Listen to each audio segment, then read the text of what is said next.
mate ya mabete. Et puis ezana ba bénédiction mususu nzamba koko pesa yote soki amoni nano atteindre degré de maturité te. Parce que ezana ba bénédiction mususu koko memayo na makama. Ezana masumu mingi tosala kate bisika mingi mabe tokota kate po tozana makoki te. Alors ceux qui nous ont baptisé mbongo mbala moko pan alors que nano kolite eko ko memayo na banzela ya makama.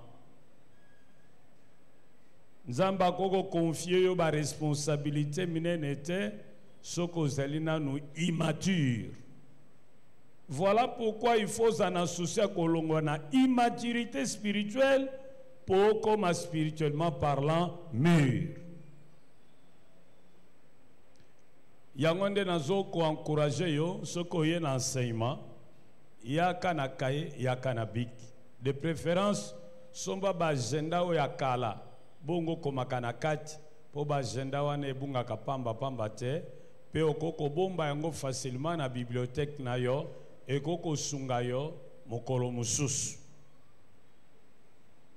na poso yo mama likambo na biso ezande likambo ya kondima. Ce qui totangi Biblia na mukanda ya épître de Paul aux Romains, chapitre 1, versets 16 à 17. Apôtre Paul a lobby, car je n'ai point honte de l'évangile. C'est la puissance de Dieu pour le salut de quiconque croit, du juif premièrement, puis du grec. Parce qu'en lui est révélée la justice de Dieu par la foi et pour la foi, selon qu'il est écrit, le juste vivra par la foi. Na moi ba verset oyo ba nzolo banabiso pour na etali importance ya foi. Apôtre Paul alobi ete eza bobele na nzela na kondima nde tokokoma bayenge bene na misu na yao. Bato yo bandimi ke Yesu aza vrai mutu ya vrai mutu, vrai nzambe na vrai nzambe, asala lisumu te kasi akufa pona masumu na bango, pe nzambe asekusa ye na bawa po moyenge bene akoko pola te. Bato bandimi ke Yesu akufa pona bango pe asekwa pona bango pe babengi Yesu na bomo ina bango lokola mokonzi pe mobikisi na bango, Nzambe alongoli culpabilité na bango, bongo azwi boyenge bene na Yesu apesi bango, Nzambe akomi komona bango lokola nanu batikala kosala lisumu te, Nzamba a déclaré bango non coupable, yangone babengi justification. Eza bobeli ma oyo bazali justifié nde bazui lobiko pe nzela kokota na bokonzi na Nzambe. Vous voyez que c'est par la grâce de Dieu que nous sommes sauvés au moyen de la foi. Ce salut ne vient pas de nous, c'est un don de Dieu. Ce n'est pas le résultat de nos efforts afin que personne ne se glorifie. La Bible dit, dans Romains 3, verset 28, nous pensons que l'homme est justifié par la foi seule, sans les œuvres de la loi. Tango tozolo balikambo itali kondima na lingi penza osimba yango malam. Kondima eza très important. Po ezali kaka na nzela ya kondima nde tozu boyenge bene ya Yahweh. Pe apôtre Paul a insisté kolobet tobikite pona kondima bongo tobakisi likolo na kondima misala malamu te. Tobiki bobele potondimi. Oh, nalingi toloba malamu ama. Pour Nzambe a déclaré yo non coupable. Pour Nzambe a justifié yo. Pour Nzambe a effacé acte de condamnation na yo pe a pasola yango. Pe a lobayete, il n'y a plus de condamnation sur toi. Pe a lobete koya lisusu na kosambisa mate.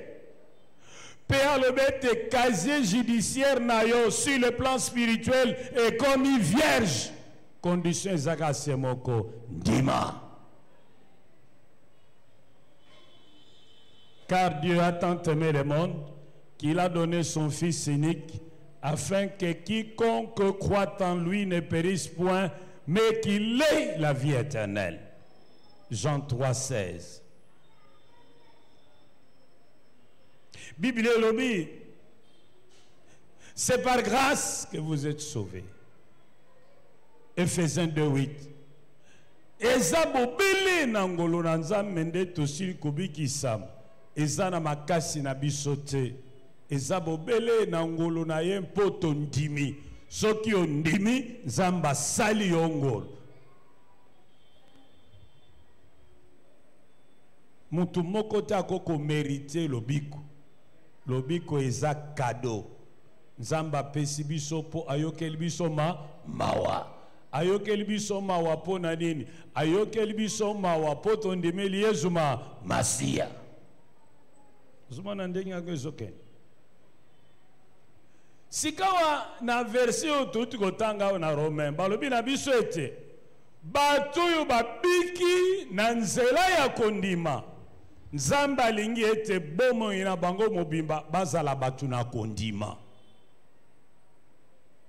Que la foi soit notre mode de vie. Justification par la foi, pour la foi.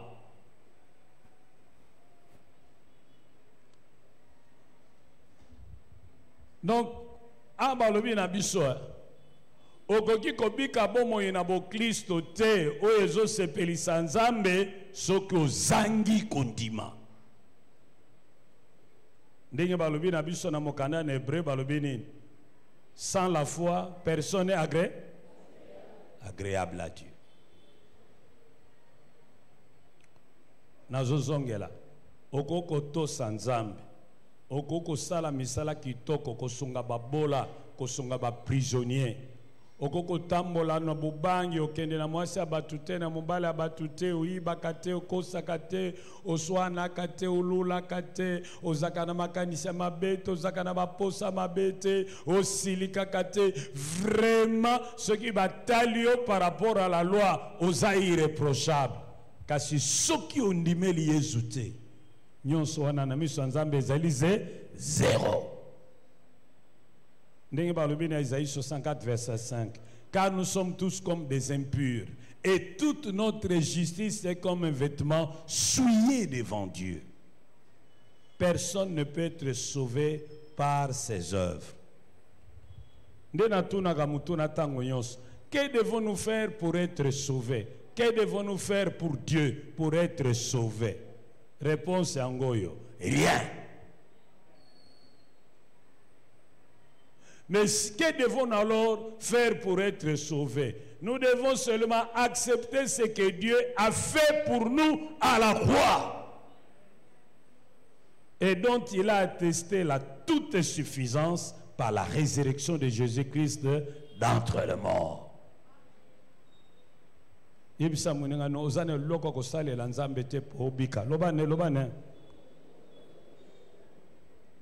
Mais ndimaka ko yonzamba salela yo na ekuruze lobana ye. C'est par la grâce que nous sommes sauvés au moyen de la foi. Tunakende komoko boni soki lelo kufi okomi na porte lola okutani na Saint-Pierre atuni ozokende wapi olobine nazokende lola alobine porta lola ya ngoi bongo atuni yo eloko nini ezopeso droit po okota na bokonzi na Nzambe ndeko wana alobi na ngai nakoloba na papa Pierre il faut tika nga nakota na bokonzi na Nzambe po natamboli kati na sanctification natamboli kati na kotosa Nzambe pe nasungi bato te soko komi na porte ya Nzambe Saint Pierre atunio eloko nini epeso droit kokota na bokonzi na Nzambe loba na ye naza kokota awa pe eza droit na ngai mpo na ndimela Yesu Masia lokola mokonzi pe mobikisi na ngai afuta nyonso pe na ndima lekisi yo. Quel sauveur merveilleux je possède, qui s'est sacrifié pour moi, et sa vie innocente il la cède, pour mourir si l'infâme bois attaché à la croix pour moi, attaché, attaché. Ah, pour moi, il a pris, il m'a délivré, attaché à la croix pour moi. Tolobi, amen. Tokoma kabana Nzambe na nzela kondima. Tokobika bomoi na bana na Nzambe kaka na nzela na kondima. Kondima ezali très important na vie na yo. Eza bobele na nzela na kondima. Nde tokozwa nyonso na bozalani na biso na Nzambe. Olinga mina ngai. La foi est comme une colonne vertébrale qui permet à l'homme naturel et spirituel de se tenir debout dans le monde et de rester la tête haute même dans l'adversité.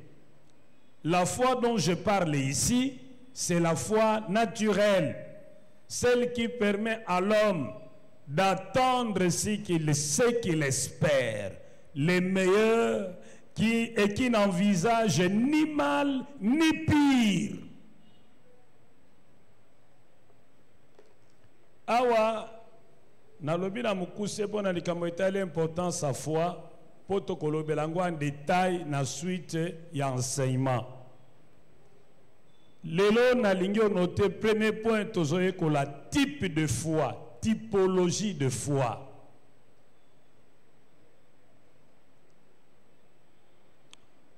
Tozana oyo tozoko benga la foi naturelle.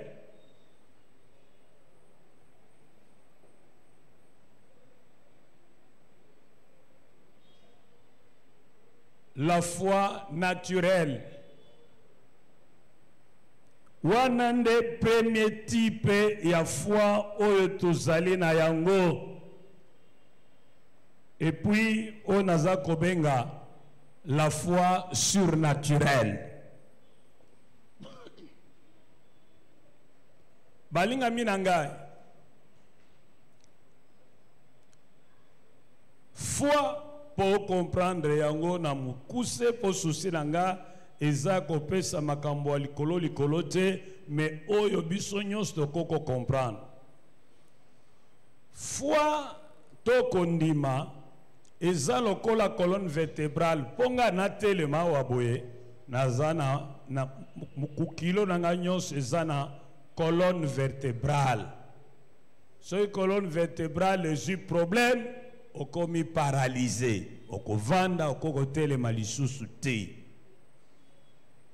Bongo pona bomoi na mutu ezala oya yebi Yesu ezala oya yebi Yesu te ezalo abanga kanzambe ezalo abanga kanzambe te soki kondima ezali te. Ici je parle de la foi naturelle. Soki kondima ezali te vie ezali impossible.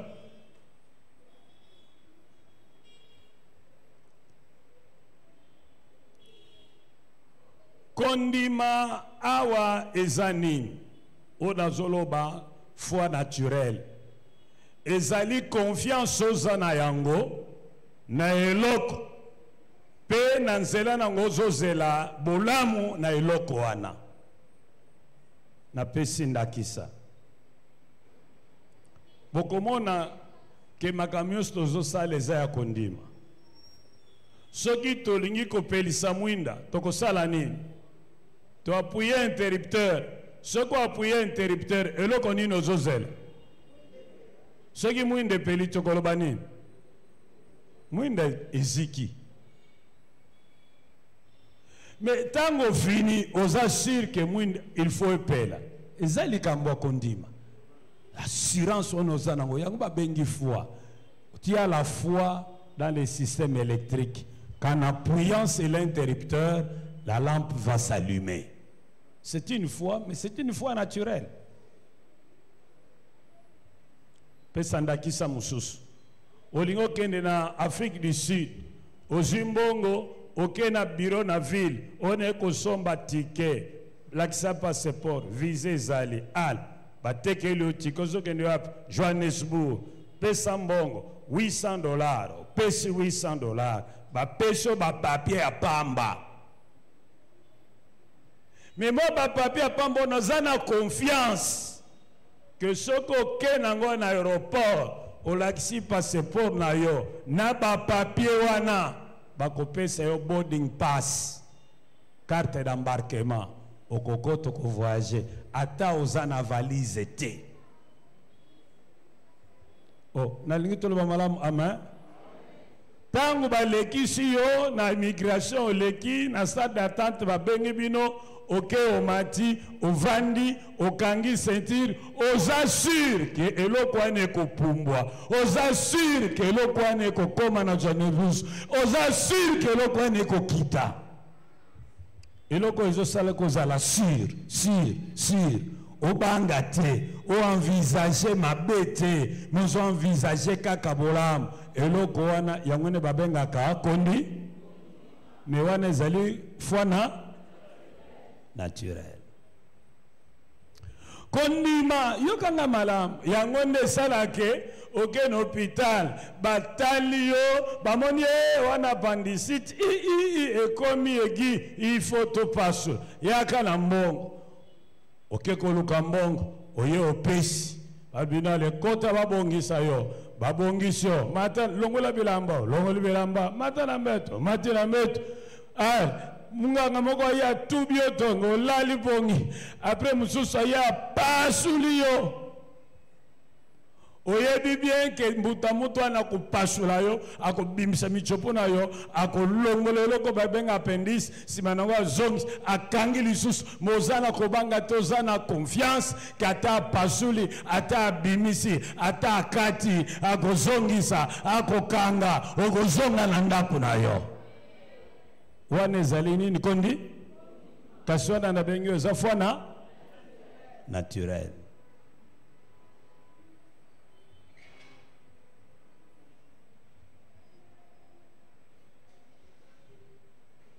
Nali koyebisa yo sans la foi naturelle la vie est impossible.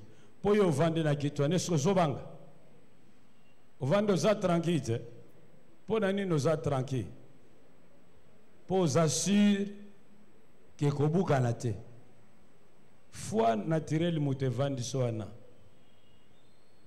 foi naturelle mote zo sala que o matina mutu ko démarrer okei ozobanga te bato bazako banga soki na matitang musu accident mukolo moko ta kotambusa si tu na vila kisaso na bawewa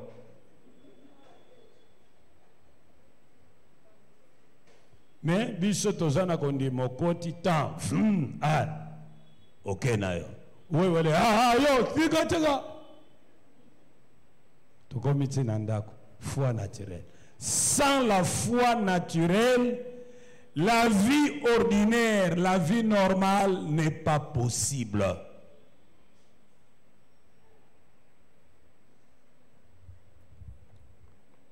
Vous aurez compris avec moi que La foi naturelle est la base fondamentale de l'existence. C'est la base fondamentale de l'existence. Sans cette foi naturelle, la vie ici-bas est impossible.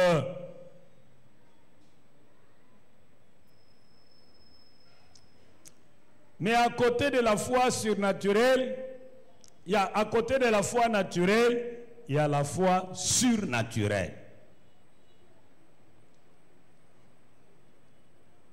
Foi surnaturelle ezali foi oyo tokondima oyo ezouta na liloba ya Nzambe.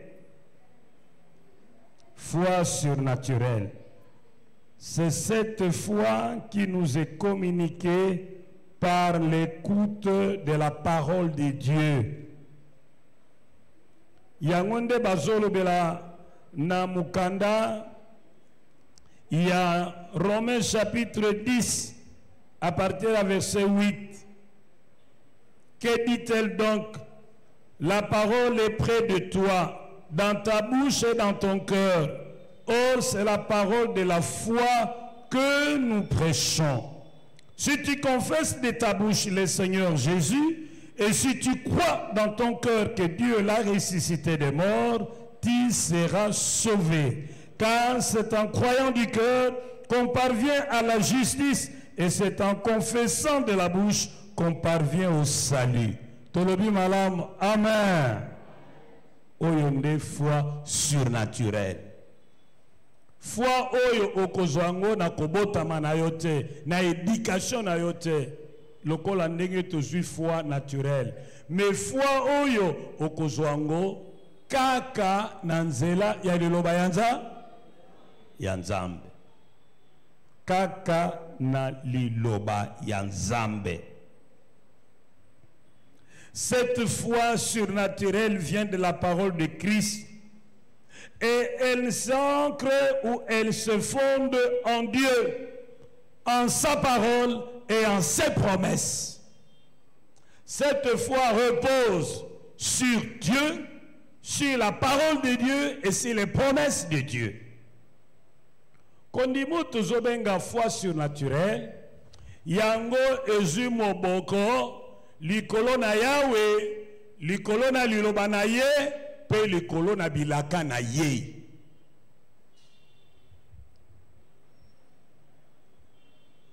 Tozali plein d'assurance, même dans les moments difficiles, parce que nous avons confiance en Dieu, confiance en sa parole, confiance en ses promesses.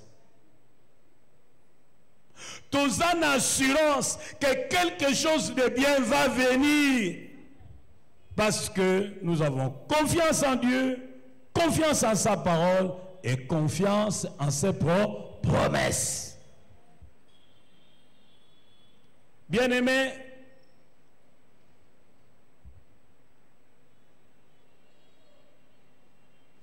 moto nyonso oyo ayebi Nzambe, moto nyonso oyo ayebi liloba na Nzambe, moto nyonso oyo ayebi bilaka ya Nzambe, pe andimelaka yango, pe atelemi ngwi likolo na yango pe aninganaka te, pe pona yango aza na elikya ke likambo kitoko eza liboso na ye eza koya, mutu wana nde aza na kondima.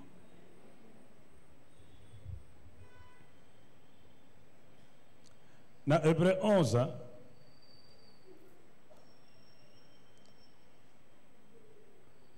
versets 1 à 6.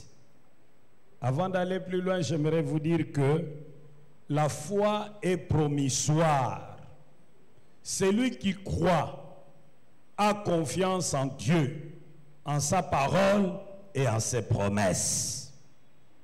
Maintenant, nalingi tokende na mwa point oyo elandi.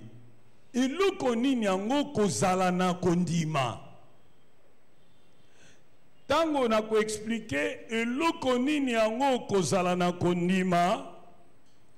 Likambongo ekosunga yo koyeba soki yo ozana kondima to ozana yango te.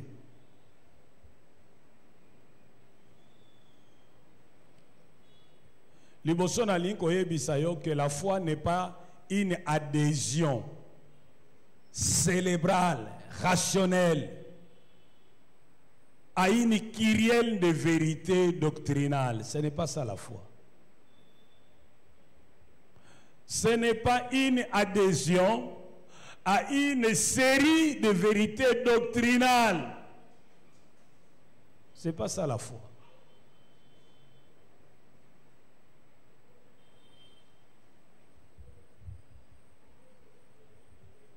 Na mukanda na Hébreu na lingio zo Biblia na yo awa tozolo bila pona likambo etali foi surnaturelle zo Biblia na yo na mukanda Hébreu chapitre 11 verset 1 à 6 na lingi totanga yango biso nyonso elongo. Hébreu chapitre 11 verset 1 à 6. Totangi yango biso nyonso elongo. Or la foi est une ferme assurance des choses qu'on espère, une démonstration de celles qu'on ne voit pas. Pour l'avoir possédée, les anciens ont obtenu un témoignage favorable. C'est par la foi que nous reconnaissons que l'univers a été formé par la parole de Dieu, en sorte que ce qu'on voit n'a pas été fait de choses visibles. C'est par la foi qu'Abel offrit à Dieu un sacrifice plus excellent que celui de Caïn. C'est par elle qu'il fut déclaré juste, Dieu approuvant ses offrandes, et c'est par elle qu'il parle encore, quoique mort. C'est par la foi qu'Enoch fut enlevé pour qu'il ne voie point la mort, et qu'il ne parut plus parce que Dieu l'avait enlevé. Car avant son enlèvement, il avait reçu le témoignage qu'il était agréable à Dieu. Or, sans la foi, il est impossible de lui être agréable, car il faut que celui qui s'approche de Dieu croit que Dieu existe et qu'il est le rémunérateur de ceux qui le cherchent. Amen.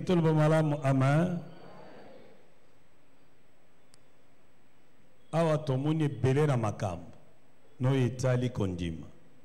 Balubi na biso kondima ezali yo ozo reconnaître que Nzambe azali et que soki oluki ye ekozala ya pamba te akomi lakise pai na yo mpe akopesa yo mbano.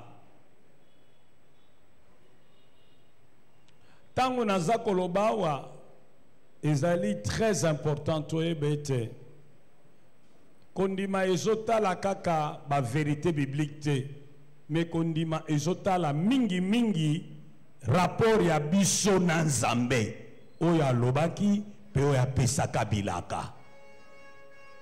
Mutu akokoyeba makambo mingi na Biblia me ayebi na ye Nzambe te, alukaka na ye pe Nzambe te. On ne va pas dire pour autant que le col a yebi la vérité biblique qui est là la foi. Non. Mutu azana kondima azali mutuyo ayebi ke Nzambe azali. Pe afutaka bato balukaka ye. Amilakisaka epai na bango. Adesevaka bango te. Pe azana confiance wana etelema nkwi katikati na Nzambe. Même ceux qui ont vivre une expérience qui paraît se contredire cette vérité. Il y a une expérience qui est fausse vérité wana yango ndeza ya solo.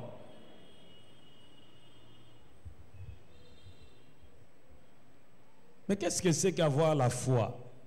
Tant qu'on a expliqué ma cambo, c'est que c'est qu'avoir la foi, aux autres la vie na yopona koyeba, ceux qui vraiment ont la foi. Balinga minangai, là où il y a la foi, il y a une expérience. il y a une espérance d'un nouveau possible souhaité. Là où il y a la foi, il y a une espérance d'un nouveau possible souhaité. Et si ka kondi mezali, tozana elikia ya komona likambo ya sika oyo tozali ko souhaité yango esalema. Là où il y a la foi, on espère de bonnes choses. Et on vit ces bonnes choses par anticipation.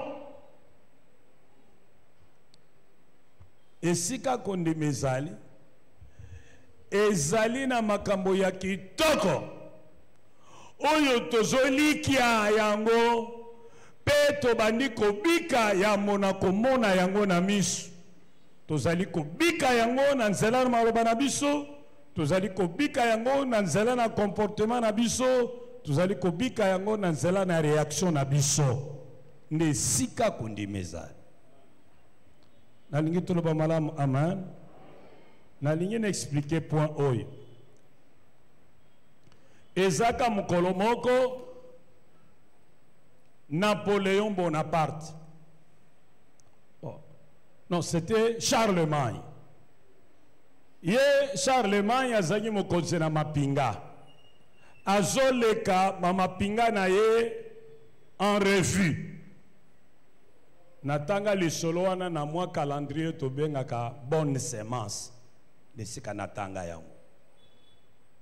Azoleka ba troupe en revue, azaki na cheval na ye.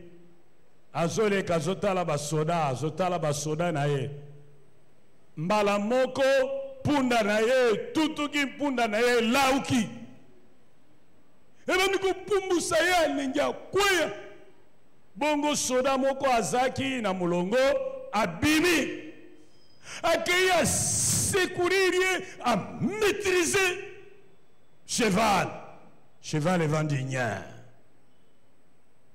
Bongo et Charlemagne Lobine. Merci mon capitaine.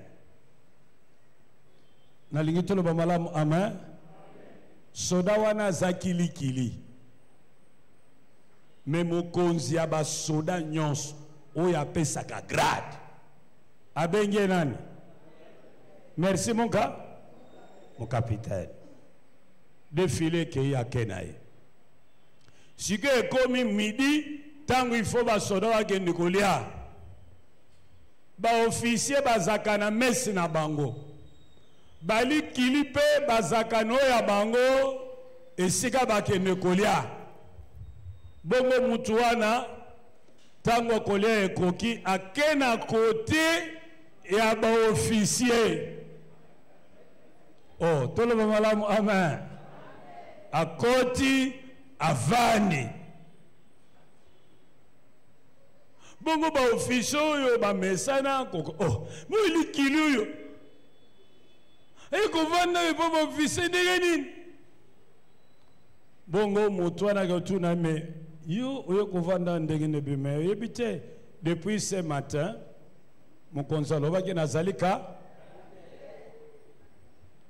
Oh, loba malamu ama ba yebisaki eloko andimi yango même atana nu balati si e grade te basalana nu cérémonie ya kotia e grade te mais alobi lokola mokonzi alobi oyo alobi yango ndeko sa ekosalema.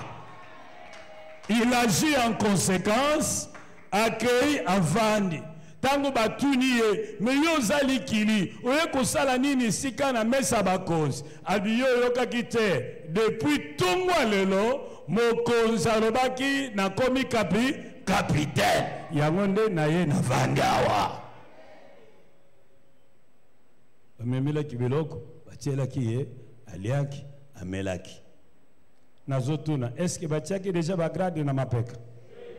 Est-ce que basala qui porte d'armes basali défilé pour nous reconnaître le grade nae mais eloko nini tinda ki yake ndeko vanda po azala ki na kondi yango nde balobi mutu azana kondima azana eliki ete makambo kitoko ezoya.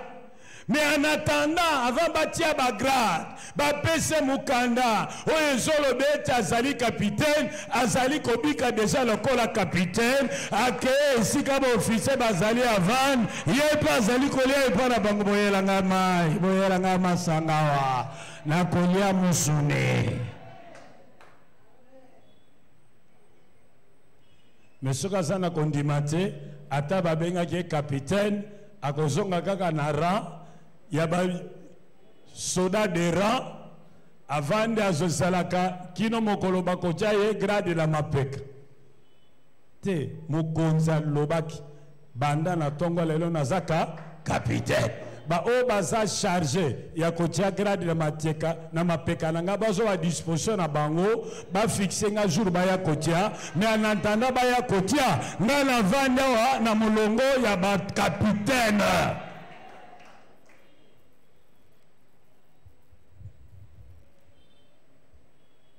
Là où il y a la foi, on croit que les choses vont s'arranger. Et si ka konde mezali, mutazani elikia, ete makambo zo changer.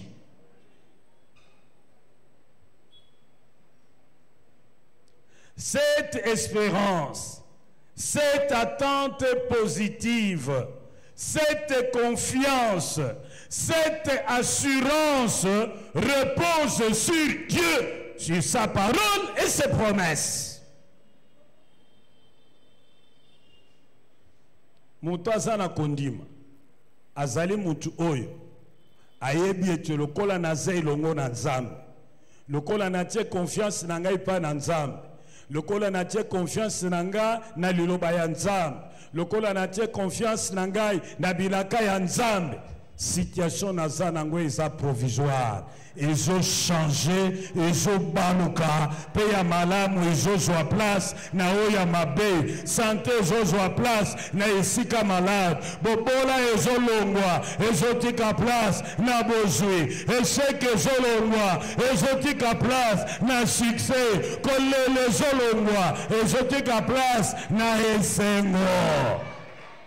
Soko tuniye assurance wana ozwango wapi akoyebisa yo Nzamba loba Nzamba laka nayebi ete Nzamba aza na bomoi aza na raison mosusu te.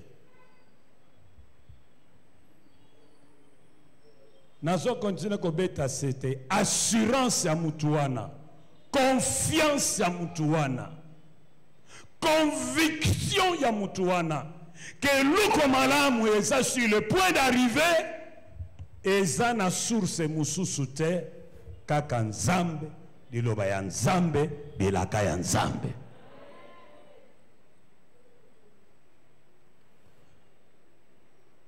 Nayebi ke na kokufa locataire te, naza sûr. Pona nini? Po yezo twanga yaka azaka na ndaku te ponga naza na ndaku.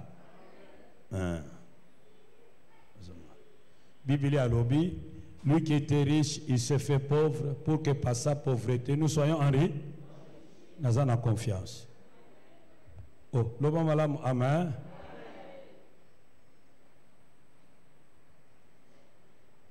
Yo, le bini, non, naza servi na ngoko bonga. Moi, aux hommes, nous le côté, ça va s'arranger. Pour nanine, Bible a le bini ngai. Mema papa na yo mama na yo poza na bomo ya molai pe ozala bien. Or nga na mema papa na nga na mama na nga, donc ce qui fait que nazo zelande bomo imola pe ya bien. Le kola sala oyo liloba na Nzambe lobi naza sûr que oya laka na kozwa pe yango.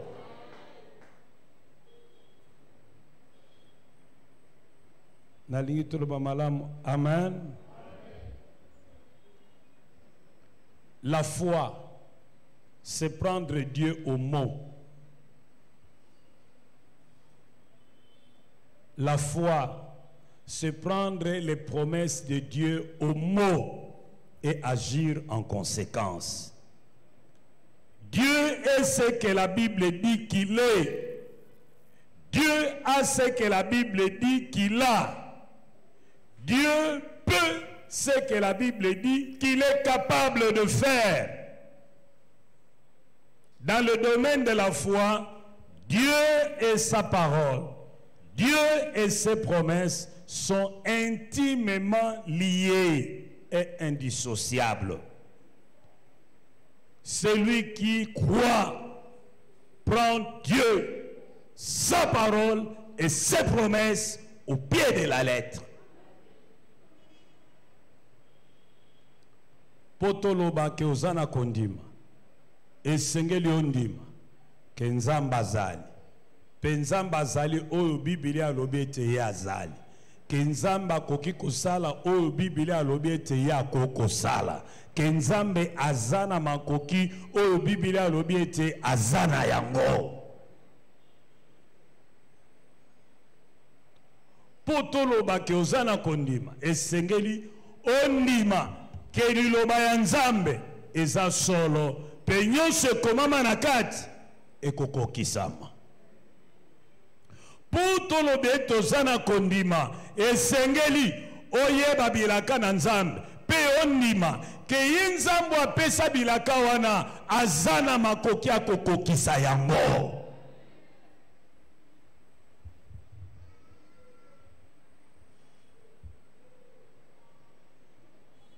Nzambe azana makoki akokokisa bilaka na ye. C'est pourquoi koko tiele confiance. Yebisa mwenanga tiela nzambe confiance.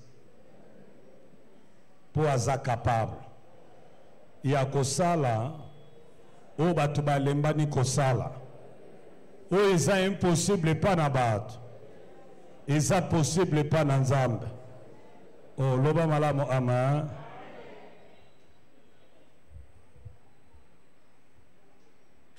Nzamba aza capable alakisi biso yango ya kobotisa mwasi oyo ayebi mobali te aboti pe. Nzamba aza capable ya kobimisa fleur na nzete kauka.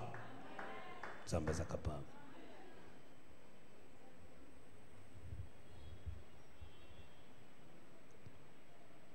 Tanga makambo nyonso bato baloba eza impossible epa na nzambe ezali po possible. Yebisa mwenenga no nzamba za capable ya ko changer impossible comme possible. Loba ne?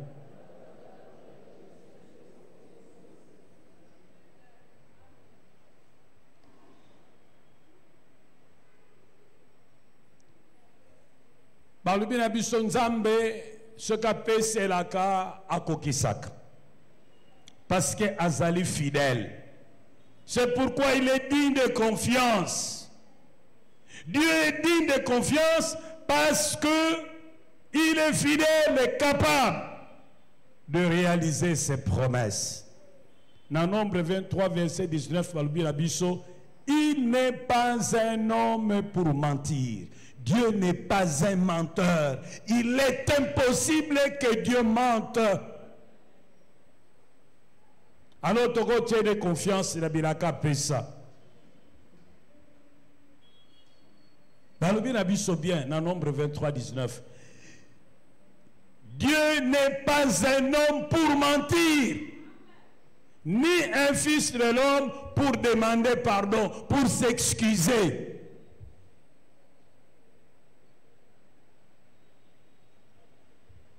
Oh, na kosala bo boli misanga na osala na moni ke non boli misanga nzambe azaka bonte.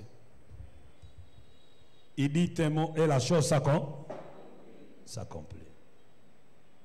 Yebselang moni no nzambe aza mutute loba ne nzambe aza mutute. Aza mwana ya mutute po abuka lokuta bongo asenga pardon sima. Il y a quelqu'un qui est ici à qui je veux dire que Dieu nzamba koye ko la koko c'est pas noté.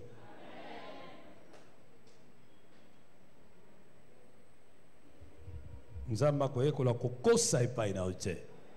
Oya loba ekosa. Oya laka ekoko.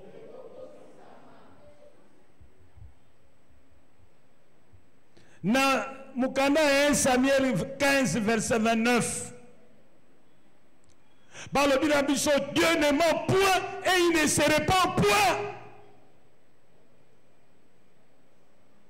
Nzamba kosaka te pe a s'excusaka te po akosaki.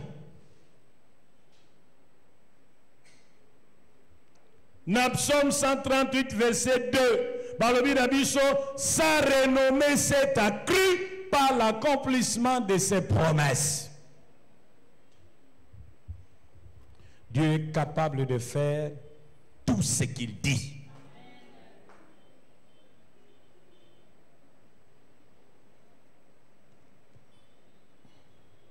Il accomplira toutes ses promesses à coup sûr. Bible a dit, même si nous devenons infidèles, lui ne deviendra jamais infidèle parce qu'il ne peut pas se contredire. L'accomplissement de ces promesses ne dépend pas à notre fidélité. Ponzamba bongisa yo azana bezoko tala yote, azana bezoko tuna vie ya mutute. Soka se alaki alaki. Azalo kola bisote, olaki mwana loko, bongo mwana bebisi, olbine loko na laka na kopesa lisusu te. Nzambe na biso soka se alaki, ata obebisi, suka ko. Dieu est capable de faire.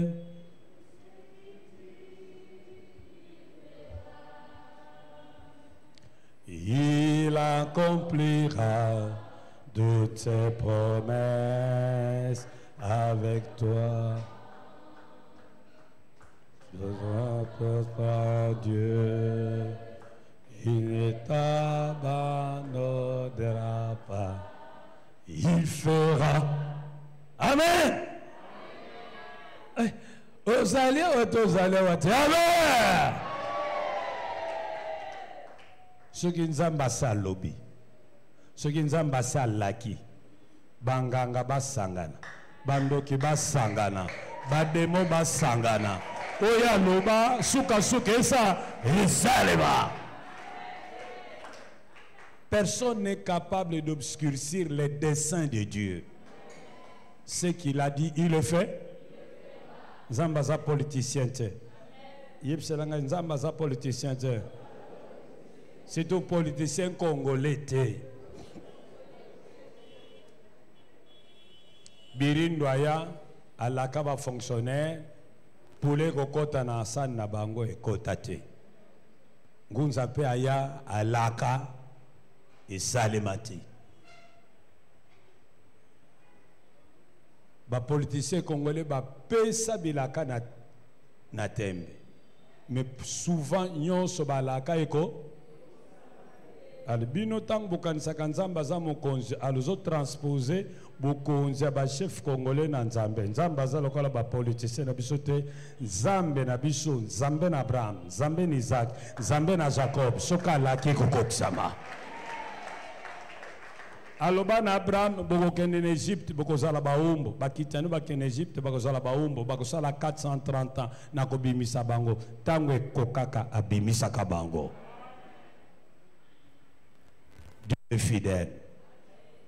Dieu est fidèle. Dieu est fidèle. Par sa parole, et Dieu est fidèle, et je veux compter sur lui.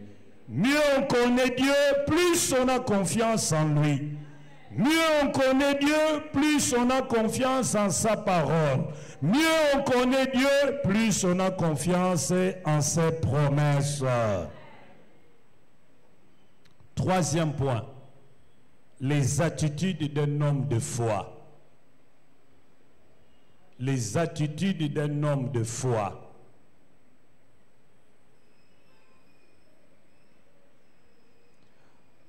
Balinga minangai, nalingi koyebisa eloko mutuya.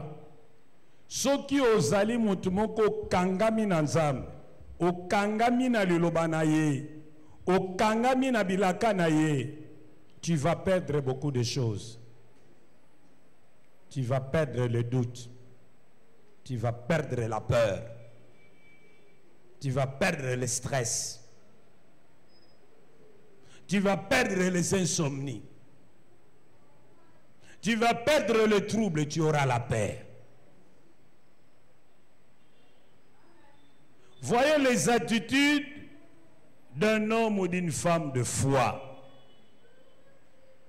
Celui qui a la foi ne se laisse plus diriger par ses sens.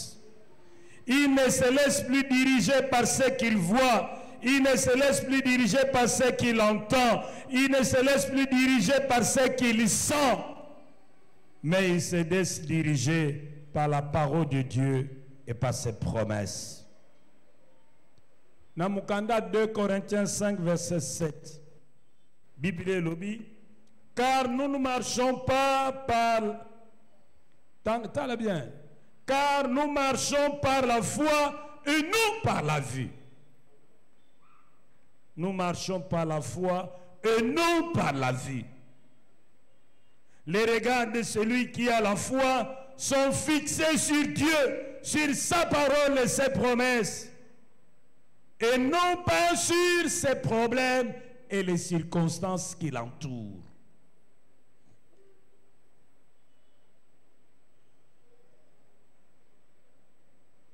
Soki otali malamu balobi na biso lisolo ya liwa ya nani ya Lazare. Okenotanga ngona ndaku na Jean 11. Yesu alobi nazabo moipe lisekwa. Oyo nani akondimela ngai okufa atako akufia kozala na bomoi. Bongo atuni botie wapi? Babie ana cimetière. Okenolakisa ngai esika botie. Oh mokonzi tika na yo. Azolumba solo. Le mari na Marthe baza koyoka oyo zolo azoyebisa bango. Zolo ayebisi bango. Lazare asi apoli. Zolo ayebisi bango. Azako se décomposer déjà. Conclusion. Boke ne rabino na cimetière te, bo vanda, bo lela, lobi bo bosa na ye. Me Yesu alobi na bango, bo laki sanga esika bo kundaki ye. Boni boni na yebisa kibino te, ke ndima, pomo na kembo na ya. Tangu basi wana bango bazo yoka message ya zolo. Yesu azoyoka message onate. Il n'a pas considéré ce que les nains lui donnaient comme information. Il agit d'une façon contraire.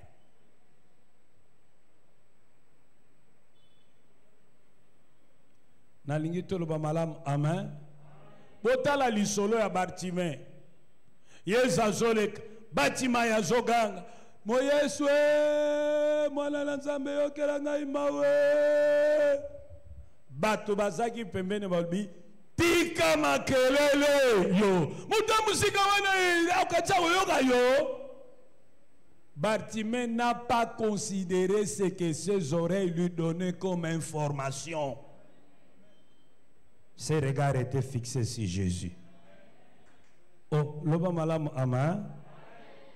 Tango tanga une expérience, il y a Sarah, balubi na biso, elle ne considéra point qu'akoma ki mubange.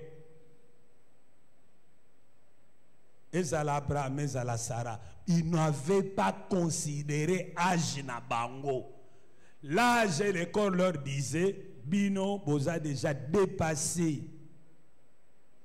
Boko bota ti, bona mulongo bato bako bota suste. Bino bozelaka boku fa bakunda bino. Mais Bible appelle cette information dans Romains 4 qui ne considérait pas ça.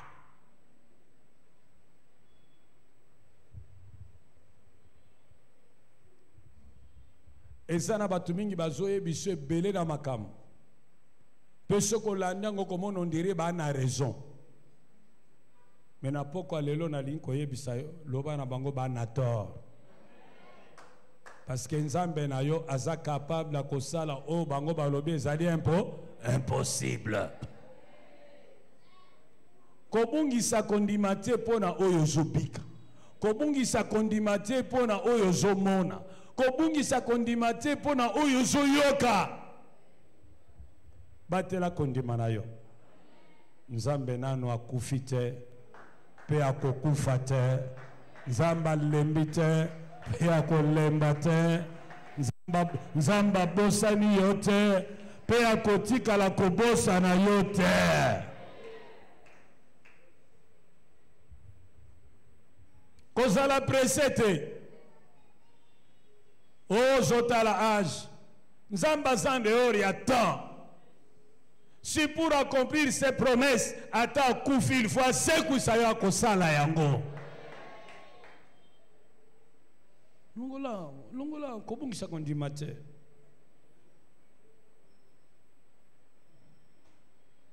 Celui qui a la foi ne se laisse pas diriger par la raison. Atambusa makana mayele na yete.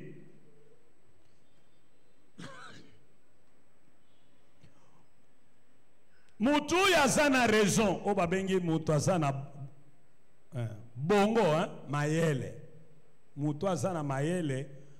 Bato babenga kabangono en français les hommes cartésiens. Bato bazana mayele. Bango pour andima il faut démontrer par A égale B qu'il faut ça la boue. Il faut expliquer, il faut convaincre pour adhérer na jugement na yo. Bango wana ba cartésien. Bango balingaka lokola vampiriste. Bango balingaka expérience. Pesanga preuve. Salelanga démonstration. Namuna ponandima. Bangwana babengaka ba cartésien. Mais bato bazana foi. Bangone yezo azoloba. Si tu crois, tu verras la gloire de Dieu. Jean no Bible non, totanga na Jean 11 verset 39 à 40. Jean 11 39 à 40. Nakosepela mama tita otangela kabiso na lingala ngala soki na tangi na français. Jean 11 39 à 40. Vous y êtes? Ok. Totangi ba oba moni déjà passage. Tokoko tanga balobi nini? Jésus dit, ôtez la pierre. Marthe, la sœur du mort, lui dit, Seigneur, il sent déjà, car il y a 4 jours qu'il est là. Jésus lui dit, n'ai-je pas dit que si tu crois, tu verras la gloire de Dieu? Ils ôtèrent donc la pierre. Tolobi malam, amen. La lingala balbini. Yesu amonaki nanu na mboka, akomaki nanu na mboka te, azalaki kaka na esika oyo Marte akutanaki na ye. Bayuda oyo bazalaki na Maria na kati na ndako. Na lobika katanga 39 à 40. Yesu alobi. Voilà. Bolongola libanga. Kasi Marte ndeko ya moto oyo akufaki alobi na ye, mokonzi azali kolumba solo, pamba te asi asali mikolo minei na libulu. Yesu azongiseli ye, soki ondimi okomona lokumu na Nzambe. Nalobaki boye te. Tolobi malamu, amen. Awa tozan présence à bato sorte mi balé. Marthe azo raisonné une femme rationnelle. Mais Jésus azo raisonné comme un homme de foi. Vous avez la différence. L'homme de foi Pour lui, il croit avant de voir. Mais l'homme rationnel, pour lui, c'est quoi? Il doit voir avant de... Un homme rationnel ou un homme de foi? Un homme de foi. L'homme rationnel trouve l'homme de foi comme un homme déréglé, comme un insensé. Qu'est-ce que vous dites? Par la prière, vous pouvez être guéri? Dites-moi un peu, comment votre prière va-t-elle détruire le microbe? À ce que je sache, pour que les microbes soient détruits, il faut une antibiotique. Et le cas échéant, on doit faire un antibiogramme.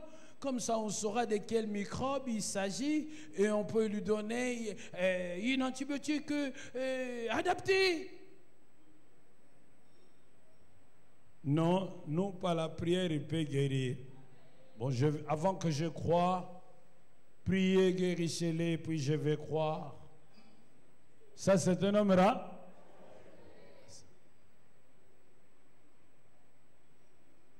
Marthe, il y a ce réseau, il y a logique. Neba universitaire, bato batanga mingi. Balingi ko philosopher. Yesu alobi soko continue ko philosopher, okomona kembola ya ote. Zwa mayele no tia na se. Ndima bongomo nazokate ndima simaomo.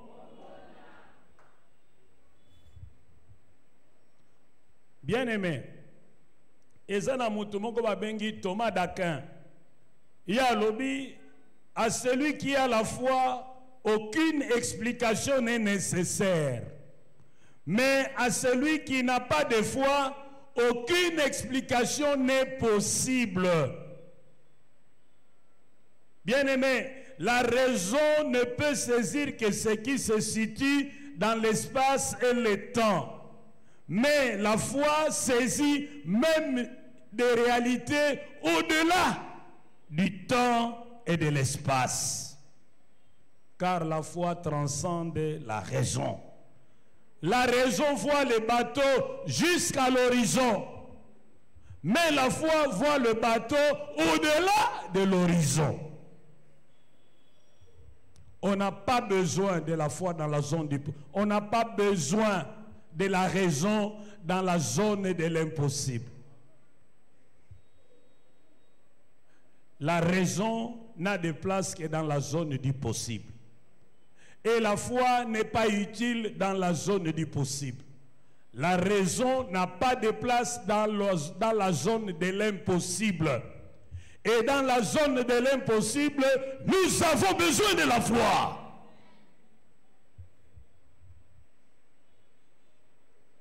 Nalingi na zongel.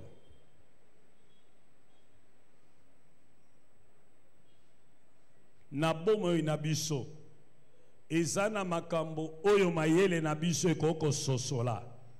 Ezana makambo oyo mayele na biso ekoko pesa solution. Kasi na bomo na biso. Ezape na makambo oyo mayele na biso ekoko sosola te. Ezape na makambo oyo mayele na biso ekoko pesa solution te. Bongo balobi na biso pona makambo oyo mayele na biso ekoko sosola te. Pe mayele na biso ekoko pesa solution te. Tozane loko tosengeli kosalela kondi kondima.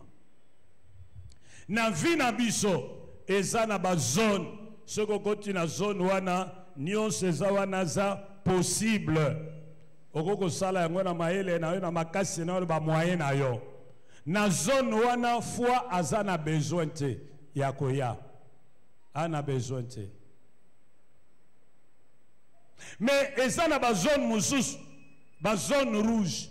Zone wana nyonso eza impossible. Impossible de recommencer, impossible de continuer, impossible d'avancer, impossible de gagner, impossible d'avoir des enfants, impossible de se marier, impossible de voyager, impossible. Yo seza na zone wana eza impossible, impossible. Soko tie mayele na yo pene okoma liboma na zone wana soki nde na zone wana esiko zali Yeba ete na no sukite salela kondima na yo. Mutu na mutu ayebi aza na zone nini. Soko za na zone impossible. Bible alobi, tout est possible à celui qui... Ah, zongela, ipsa moningano, tout est possible à celui qui croit. Ipsa lengaye. La foi a la capacité de changer ce qui est impossible pour être comme possible.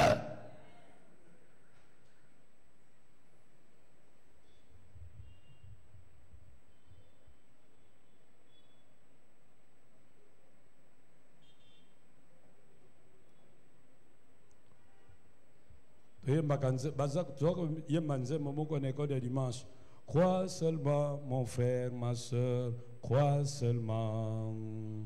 Tout est possible à celui qui croit.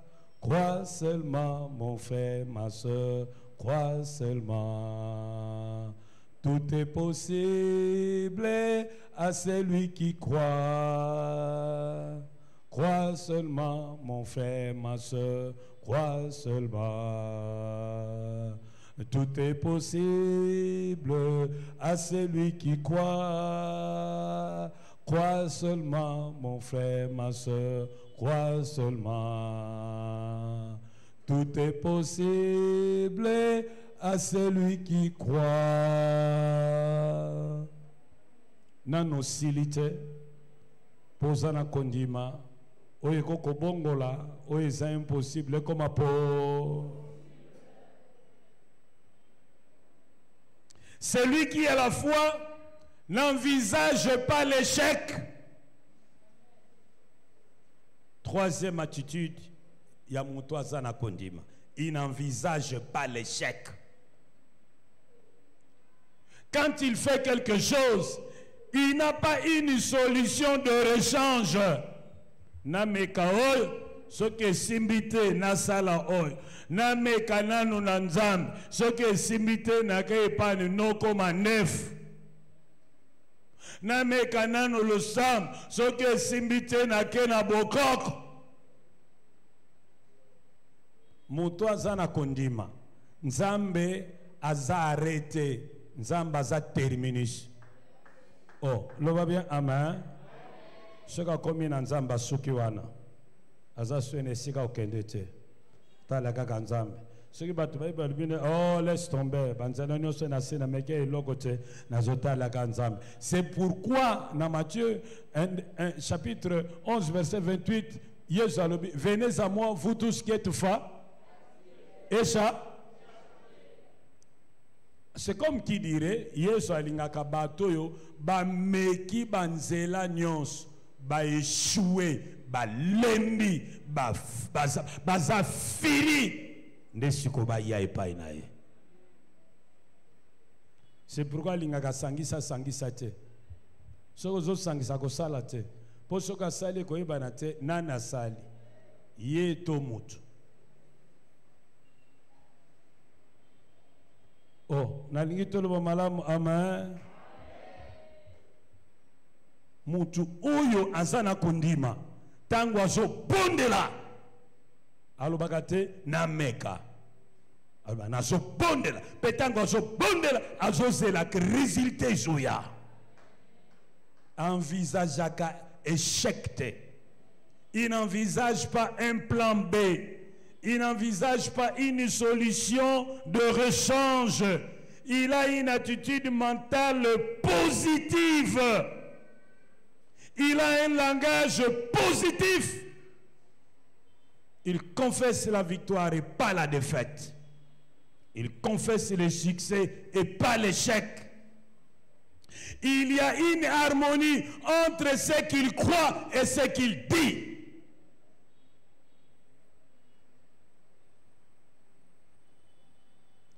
Dans Romains 10, verset 8 à 10, si tu crois dans ton cœur que Jésus-Christ est sauveur, et si tu confesses de ta bouche qu'il est le Seigneur, tu seras sauvé. Il y a une voix intérieure et une voix extérieure. Il faut que ce qui est dans le cœur corresponde à ce qui est sur la bouche. Lorsqu'il y a harmonie en rapport avec les Saintes Écritures, ça donne les résultats. Mais ça n'a pas tout mon sous. Azoloba. Tango azobonde la Yahweh. Lilobane lobina biso. Tu es Jéhovah Rapha. Obiki sakabiso na bokono nyons. Yango nene liboso na yo. Na kondima nyonso nzambe na bibele. Yo mutubiki sana mani nzambe na ngai. Yo mutubiki sabati mai nzambe na ngai. Sembola loboko nangu ya osimanga obiki sanga nzambe na ngai. Na kotatola misala kokamono ni sanga bayenge bene na yo. Zambe sala yango po batu bayeba pe bandima kere azana nzambe na bomoy. Pe bato balingo kene pa na banganga. Batika banganga baya epai na yo. O balingo bakena bokoko batika bokoko baya epai na yo. Hey Yahweh sala nana kondima ete nyonso esili ngai kosenga na kombo na Kristo esili kopesa melangai yango na lobi amen amen amen. Asisi kobonde ta kutana bandeko nde bitoyi kozobela baba zobela makasi malade yongo iboma papa na biso pendenge komo kosala nga na bana koma neti basinya suko papa na nga za kode tanga zaki na chambre atatolaki elo atatolaki lobi tanga komi na salon akomi kotatola de fait et comme plus 1 moins 1 0 yango nde tolobi mutu aza na kondima atatola kaka positivement. Boke utale l'hôpital, il y a zo encouragé bino.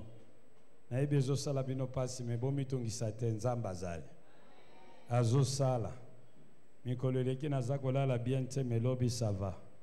Nzamba zo sala. Nazo mona loboko na ye. Yoga mutu na kondima. Alors mutu a raison. Ça veut dire tipo. Je crois qu'il y a quelque chose malade comme ça comme tu sais bien butu soko baluka uzolo banzamba zosala ya lingina no mona po andima me ye alobi na yebi déjà que nzamba zosa soko si matiti okati yango na nzeta manga lititi ya mobeshi okati la feuille est na tango wana na matiti eza na nzete na o eza na maboko ne kokani te eza couleur moko mesima na mikolo o ezana maboko ne kosala nini eseka ekufi mokolo ekauki to ekufi ka mokolo kataka yango kaka mokolo ka okata yango zala na kondima depuis olobaki na stoppe yango esi ekatani ata zomona neti te lukuta kondima te esi ekatani oloba malamu amen. Attention, mon neti te kolanda ngote ese katane.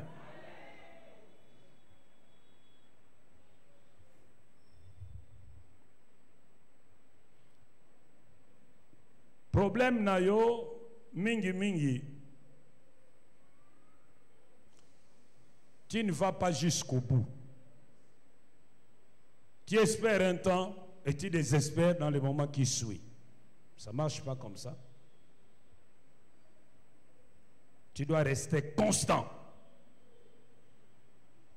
Quatrième qualité, celui qui a la foi n'est pas plaintif. Mon toazana kondima, ami lela kate. Ponanine, parce qu'azana confiance, qu'azana maboko na nzambe, que nzambe zo contrôler nyonso na vie et qu'il n'y a pas de hasard dans sa vie. Romains 8, verset 28. Nous savons du reste que toute chose concourt au bien de ceux qui aiment Dieu, de ceux qui sont appelés selon son dessein.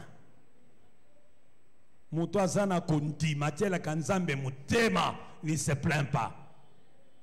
Atonda kanzambe tango nyonso. Pa ebi ke nzamba azusala nyonso pona bulamu na ye. Il n'est pas plaintif. Qu'en est-il de toi? Tu te plains même auprès des païens. Tu n'as même pas honte. Cinquième qualité de celui qui a la foi. Celui qui a la foi ne se décourage pas. Et il ne désespère pas. Abraham, dans Romains 4, il avait espéré contre toute espérance. Et les Kolobani, Abraham continue à espérer en Dieu, même si humainement parlant, il n'avait plus de raison d'espérer en lui. Moto azana kondima bungi saka elikiate. Ayebsa bisu papa atana derrière meti. Zamba ko sala. Na ko sila boete. Il y a quelque chose qui va arriver. Moi nananga je ne désespère pas. Ata comme comme la bangi comme ko sokolango zambo na sambelaka. Ako changer. Oh, lobo malamu ama. O mwana nanga komi pede. Bazokuta ye na mulongo ya ba pede. Batu bazo koloba no tomona ki mwana na yo. Mwana na koma pede. Mwana na koma pede. Mayele sili yo. Me mutu azana kondima koloba elokote. Bibile lobi nanga ezaki na ba pede na mboka ya Korinthe. Mais tango bakutana kana Yesu batika ki pede babongola mitema bakoma na molongo. De la même manière, Nzamba bikisa ba pede ya Korinthe bongola bomo ina bango akobongola pe oyanga. Voilà kondima. Cède pas au désespoir. Même ceux qui situation est comme pire au moins nana melaka bang. Mais les silio obet o memino o bemina na kasho ba bet o salions mais azotika bangite azo mela se komela akomi komi tout baba tonga ya drogue. Quand tout le monde désespère, lui continuera à dire je crois que mon rédempteur s'élèvera le derrière. Drogue kozala na moya sukate na mwana nangai Zamba kotelema. Kuluna ikozala na luba suka tena mwana nangai Zamba kotelema. Ezana mokolo mwana oyo akotelema liboso na bayenge ben akotatola ete nazalaka muumbu na drogue nazalaka muumbu na pederastie nazaka lele kasi nakutana na Yesu abongola ngai pe bato bakoyoka litatoli na ye bakobongola mitema pe bakokota na bokonzi na Nzambe. Kaka ndezo eloko alobaka na Nzambe nakufa te kino na mona mbongo na ya mwana oyo. Ata bosala accident kokufa te kino komona mbongo na ya mwana. Tango komona ye olobi yokola Simeon, je vis ta gloire, maintenant je peux partir. Oh, lobo malamu, amen. Ata ekomi grave bato okufa mitena kufa te po Isidore na bongo li mutema te nazozela mbongo na ye boyo kama kama li bazozela mbongo na ye Isidore baby boy abongo na batu mususu penza malade komiseka mutu libuma azana kondima Nzambe toyokanaka na mona mbongo na ye sima nango zwanga ekosale mandengo zoloba. Yebisa mwenengo no kobungisa likate loba ne oziyebisa langa ye kobungisa likate likambo sika ya malamu ezoya yebisa langa ye. Celui qui a la foi n'a pas peur. Mutu azana kondima zaka na kubanga te.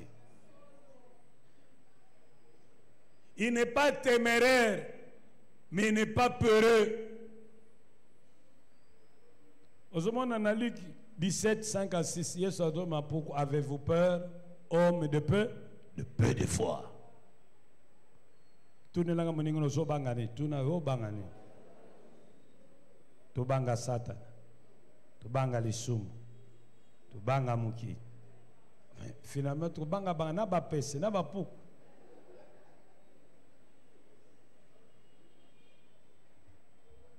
Tala, loba kobanga te, loba oye koya, eya.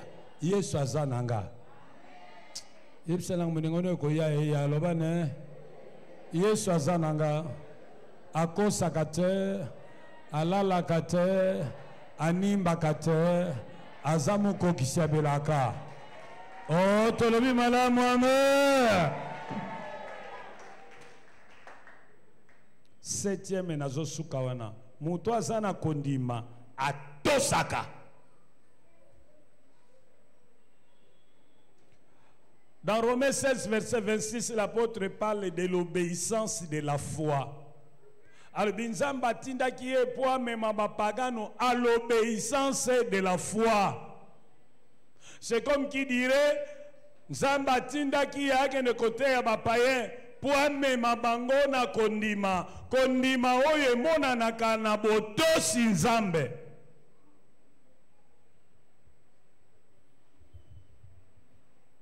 Tala Yesu tangu a bongolima ye komi vini. Asisa alobi na bato na bozo bo mema na ordinateur a repas. Mais bato na bayeba ki ba memela ka mokonzi a fete maite.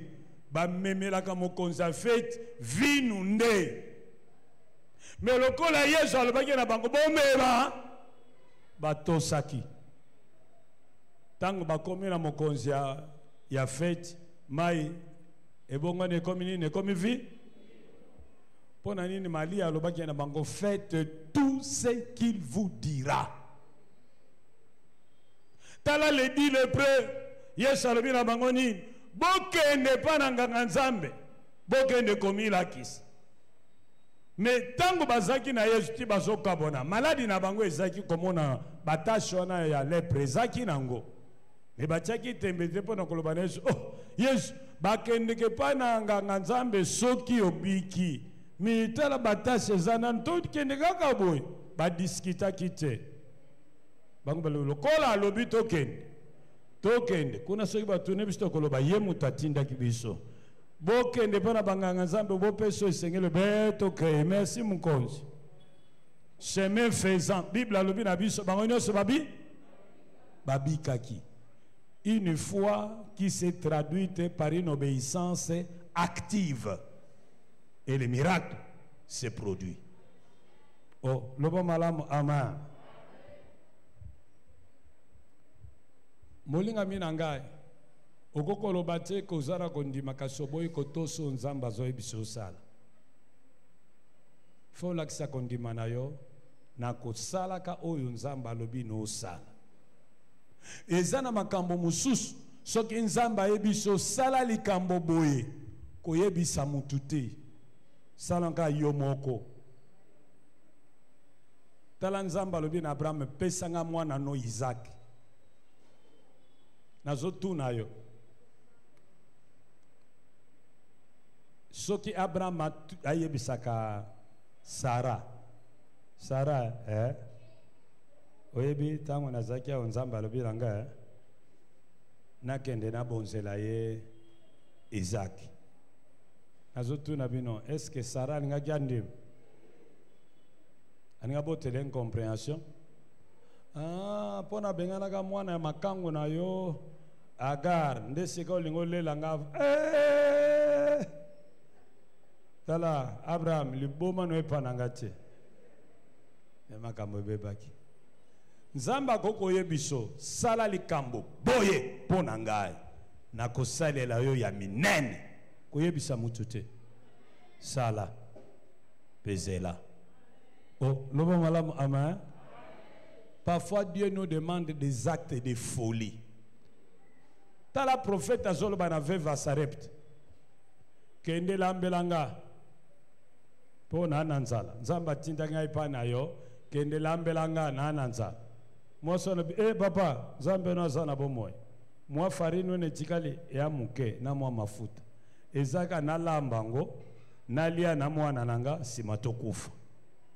Ye palbi wi olobi ya solo kende lamba omembelanga.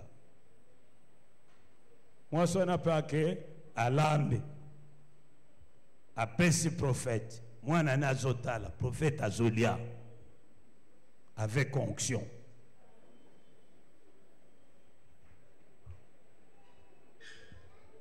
mwana azotala pa esiliko. Le miracle ne s'est pas produit avant Foufou et Sila. Tango Foufou et Sili. Miracle band. Bazanga mafuta te, bazanga farine te. Mais l'acte que cette femme avait posé était un acte suicidaire. Soka yebisaka ba voisine na ye, tala mutu na nzamba lobe na nga boye boye. Balinga ba décourager ye. Makambo mususu mingi nzamba senga yo osala. Osala te pe omona loboko na nzambe te na vi na yo po kabali solo. Makambo mususu za makambo ako kabali solo te. Oyoki nzamba lobi na yo, eza ba sentiment na yo te osali. Na lingi toloba malamu amen. Na lingi na suki c'est na témoignage à pasteur moko atangisaka na biso kuna na IPN. Albenanga passé foot. Parce que ye tanga nazaka na première année graduat, il a sa licence kala. Azaka pe ko pesa nga bakuru mususu ya hébreu ko expliquer nga. Bongo, albenanga passé foot. Dieu m'a béni d'une façon extraordinaire. Batinda kinga na communauté na ngana ngende ko sala na village moko na intérieur kuna na Bandundu. Nga cadre université na komaka paysan. Na kendaka na mwasi na ngana bana nanga. Nazako sala musala ki pasteur. Kuna na intérieur na Bandundu. Mindele moko ba uta ki na Ameriki ba ye bakutani nanga. Na sololi na bango. Balubi nangai na année prochaine na telle date tuko tindolo mikanda oya na Ameriki. Papa nzele fungwama. Akenda azonga bainstalanga na Kinshasa. Après na ekozwa musala na organisme moko bafuta nga mbong. Pasteur, plus de 50 000 $. Ngana zaka locataire. Nzamba lobela ngana sombele lupango. Nazwa mbongo na keni na sombela nzambe lupango batia na kombo ya église nazwa mikanda na pesa na communauté. Moi c'est nga libino vraiment papa biso moko ba locataire ou le somana ndako na biso osombela lupango ya église. Ezala moi c'est nga bana ezala bana nga ba comprendre nga te. Mais n'expliquer bango nzamba ko sala. Papa lelo nazolo banayo nazana mapango koleko na sombela nzambe. Nzamba fungola nga banzela na kende Canada, na kende Amérique, na kende Europe. Lelo nazolo banayo nazana 3 doctorats. Nzamba ko akende ko lokota yo penaza. Tango amemi ye awa. Mais po akende na zamba tosaki bakonzi. Balubene kende kuna atosaki.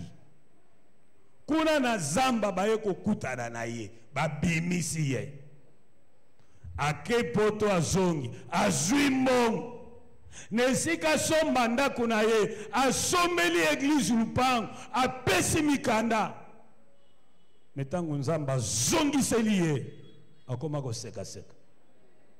Oh loba malamu amen. Ezana makambo mususu soki nzamba asengi osala yango koyebisa mutu te. Sala yango ata batu bamoni liboma suka suka batu bakomona yo mutu na maye. Ah mutu na maye. Je vous ai donné le cas de cette femme qui avait pris son décompte final. Veuve a eu décompte final en mbal naye ake asombela ngo bato la église. Abina passé ceux qui na su mbongo na sala ngo ekosila. Bana bazana mike ngana lingia Nzamba kota nyongo. Tiela ye batol nanda kunaye, bongo azwa bana nanga en charge. Famille mbali baya batuni wapi de compte. Oui, nazwaki. Siko mbongo wapi yango na sombela kango église batol. Bali bozali boma. Yo veuve. Oli uzwa o débrouiller nango pesa pe parti na biso oke ko bebi sango na bato la ndako ya Nzambe. Eko elo bote ko elo mo biso to na kati te tali yo na Nzambe na yo. Mais Nzambe aza fidèle. O loba malamu amen. Mwana moko asilisi ake poto. Bamsu basilisi ya na bango abende moko. Bende mbali. Bango nyonso bakena poto. Oya mibali babali mabala malonga evanda. Bana mibali o basisi classe bazo sala baza très bien. Bazonga na matadi. Ba récupérer mama na bango. Akende poto. Nana lega ki mayele mama wana to basemeki na ye. Mesoka yebisaka basemeki ne ono zomono ndiresa Nzamba zolu banangana zombongo de compte na betela ndakwa Nzambe batol ba ese balinga bandim yebisa monenga no makamuso sala na Nzambe ko yebisa batutelo balo sala kaka oh tolobi malamu amen telema to bonde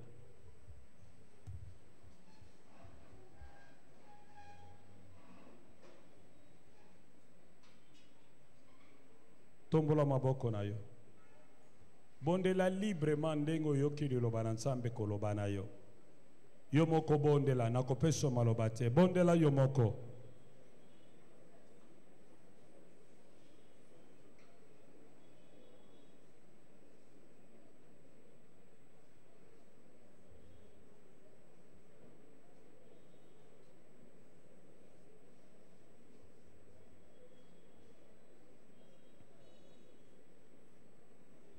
Uzali Nzambe na bomoi. Uzali Nzambe na bikamo. Ata tomona kayote tuyebe tuzali. Olemba na keloko moko te. Oyo batu balemba ni oyebi kosala yango. Oyebi kobuka lokuta te. Onyonso lobi suka suko kokisa yango. Lokola yo azali te. Ozara makoki ya kofungolo ekangama. Uzana makoki yako kango ifungwama. Uzana makoki yako tombolo yekwea. Uzana makoki yako kitso yetombama. Obongisa ko ibeba. Osekwisa ko yekufa. Obotisa kambumata na banzete kauka. Uzana makoki yako botsata mwanshi wa bota kate. Lokola yo azalite. Okosa kate. Nyonso loba kokokisaka yango. Uzali mukokisi na bilaka. Uzali Nzambe na bikamwa. Olimba na keloko moko te. Minganga balembani oyebi kosala yango. Batu balembani oyebi kosala yango. Okangolaka bakangemi. Osikolaka baumbo nyonso. Obikisaka maladi nyonso. Osilisaka baumbo nyonso. Lokola yo azali te. Nkembo pelokumu. Ejonge pai na yo. Tombola maboko na yo. Bondela sima na ngai Yahweh. Natondio pona matea poko alelo. Natikeli o motema na nga. Komba baduti na nga. Longola kobanga na nga. Longola désespoir na nga. Yahweh yokela ngai mawa. Longola maloba nyonso négatif na monoko na nga. Soke elanga. Koloba maloba mabe. Ebebisa kondima na nga. Pe kweisa nga. Yahweh yokela ngai mawa. Yahweh kanga matoi na nga. Nayoka maloba. Ya bato mayele te. Ata bango batanga. Ata bazana diploma minene. Nayoka bango te. Nayoka ndeli loba na yo. Yahweh longola. Kobanga katikati na nga. Nabanga te. Pona maloba baloba likolo na nga. Pona ona za kobika mokolo na mokolo. Nabanga te. Potango ezoleka. Nabanga te. Pombule ezoleka. Yahweh nabanga te. Ale bondela yomoko. Yahweh nabanga.